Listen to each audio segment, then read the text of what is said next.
Lift start TIG and scratch start TIG are two of the terms used whenever you're going to start TIG welding. The machine that you're going to be using depends a lot on which method you are going to be using. Some machines do not have this option. This is an option that a welding machine will have that'll let you start your TIG by lifting it up away from the metal. Or if it doesn't, if it's a straight stick welding machine, you are going to just scratch the tungsten on it and your flame's gonna come on. I'm gonna explain the difference and I'm gonna show you how to do it. In order for you to use the lift arc TIG mode, your welding machine has to have this option. In this case, this ESAP ES180 Pro does have it. If you can see, it's got the regular stick mode right here. If you press it again, it's got the 60-10 mode. And if you press it again, it goes to the TIG mode. This is automatically a lift arc TIG mode. The lift arc TIG mode is a little bit cleaner when it comes to TIG welding. The lift arc TIG mode allows you to be a little bit cleaner. What I mean by that, whenever you don't have that option and you're using the regular scratch start TIG, whatever you touch with your tungsten, it's live and it's going to arc. So if you have a piece of pipe and you suddenly move, it'll leave a big old arc mark on it. The lift arc TIG mode eliminates that because you actually have to press onto the metal and then push up and then your flames begins. Let me show you. So I have this piece of plate right here. It's not clean. If you're gonna be TIG welding, it has to be shiny. You have to grind off all the mill scale. In this case, for instructional purposes only, I'm gonna show you how to do the lift arc TIG mode. What happens if you don't clean off and polish all the mill scale? Well, you start getting porosity. It'll start having all kind of issues because TIG has to be extremely clean. Now, for the lift arc TIG option, all you would have to do, if I was gonna start right here, nothing would happen if I would have my tungsten this far away. In order for me to begin welding, I would have to actually press onto the metal itself like this.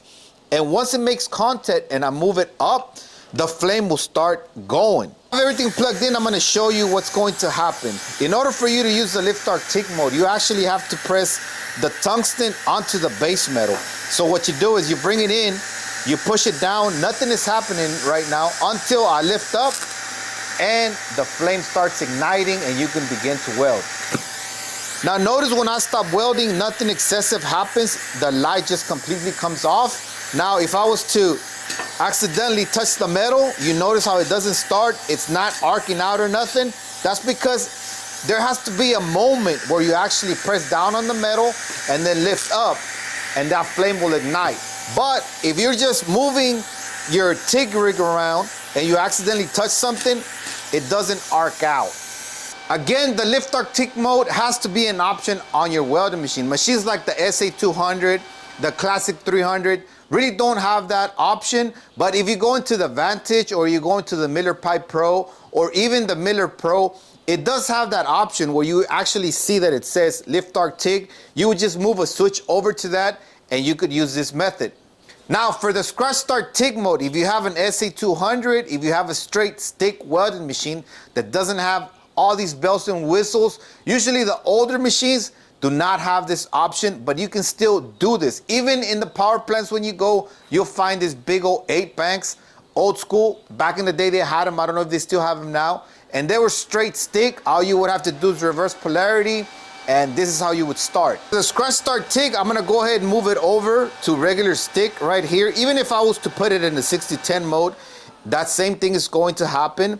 I'm gonna put it on the stick mode and I'm gonna show you how to do the scratch start TIG. Easiest way for you to do the scratch start TIG is line this up like a match. Any contact that you do with the base metal is gonna ignite the flame. So if I was to do it the same way as I was doing the lift arc TIG and I just go and press it, you notice how it's hot and it tends to stick because your tungsten is hot and it's ready to go. So whatever it touches, it's going to arc out. It's always going to be hot. The simplest way to do it is with your wire. The way you're gonna do it is like if you're starting a match. All you're gonna do is make slight contact. As long as it touches the base metal, any contact is going to ignite your flame. Check this out. So what I'll do is I'll just swipe it over and my flame comes on.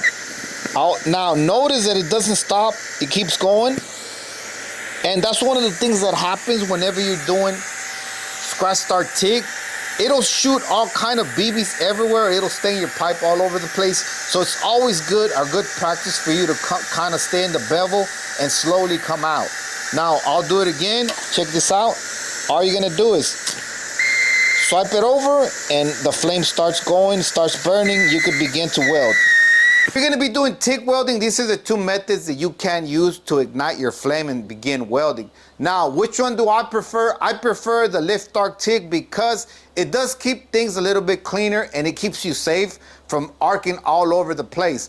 But the other one, the scratch start TIG, also works the same. You just have to be a little bit more careful. Which one is your favorite? Let me know in the comments. And like